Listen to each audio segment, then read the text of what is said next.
ओम नमो भगवते वासुदेवाय। आज के प्रसंग में देखिए, गरीब रहना कोई नहीं चाहता, हर आदमी चाहता है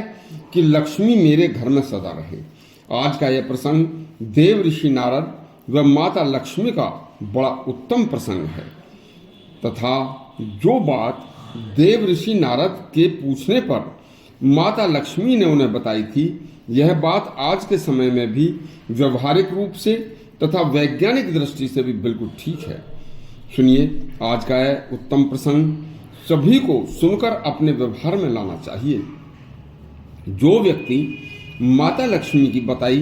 इन बातों को अपने कार्य व्यवहार में लाएगा, माता लक्ष्मी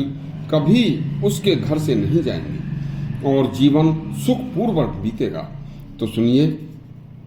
एक बार देव ऋषि नारद नारायण नारायण रटते रटते माता लक्ष्मी के पास जाकर प्रणाम करके बोले, हे माता, तुम संसार में कहाँ रहती हो?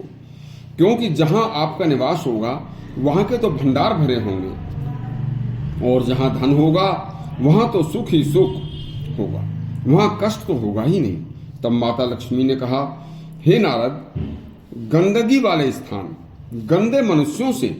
तथा बहुत ज्यादा ठूस ठूस कर भोजन करने वालों से, गंदे वस्त्र धारण करने वालों से,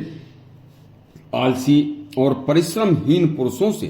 तथा दिन में सोने वाले लोगों से तथा आज का कार्य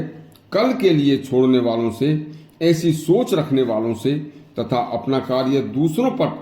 टालने वाले लोगों से मैं सदा दूर रहती हूँ। इसलिए हे नारद,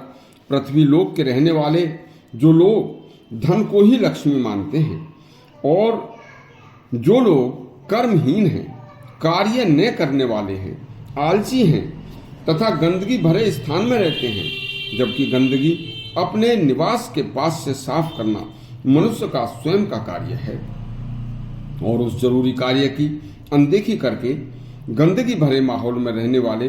कर्महीन आलसी लोगों के पास धन लक्ष्मी कहां से आएगी? जो लोग कलह प्रिय हैं,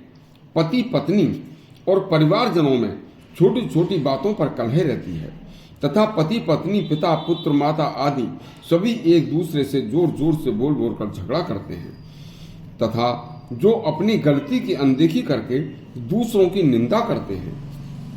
स्वयं आलसी हैं, अपने जरूरी कार्य दूसरों पर टालते हैं और आलस्य में पड़े रहना उनकी आदत बन चुकी है। जो स्त्री अपने पति से मुंह खोलकर जोर जोर से लड़ती झगड़ती है, घर में गंदे बर्तन रहते हैं, घर की खाने की चीजें खुली पड़ी रहती हैं, अपना निवास वहां से मैं हटा लेती हूँ, क्योंकि कर्म परिश्रम न करने वाले आलसी मनुष्यों के धन के सभी स्रोत एक दिन बंद हो जाते हैं। आलस्य में रहने के कारण उस घर के लोग रोगी होकर नष्ट होने शुरू हो जाते हैं, उनका रोगों पर धन नष्ट हो जाता है। तो ऐसे निर्लज्ज मनुष्यों के यहाँ मैं नहीं रहती, ऐसे असावधान मनुष्यों के घर, हे नारद जी, मैं नहीं रहती। ऐसे लोग सब तरह की तरक्की के अपने जीवन में आए अवसरों को खोकर सदा पीछे फिर पछताते ही रह जाते हैं। बस मेरा निवास तो कर्मठ, सावधान, अपने आज के कार्य को आज ही संपूर्ण करने वाले तथा वस्त्र चाहे फटे ही क्यों न हों उन्हें सील कर और उन्हें धोकर पहनने वाले तथा हर तरह से स्नान ध्यान समय पर करने वाले, ब्रह्म मुहूर्त में सैया छोड़ देने वाले, अपने कर्तव्य करने वालों को यहाँ होता है। यदि आपको यह लक्ष्मी जी के निवास की कथा अच्छी लगी हो तो हमारा चैनल सब्सक्राइब करें और घंटी दबाएं। धन्यवाद।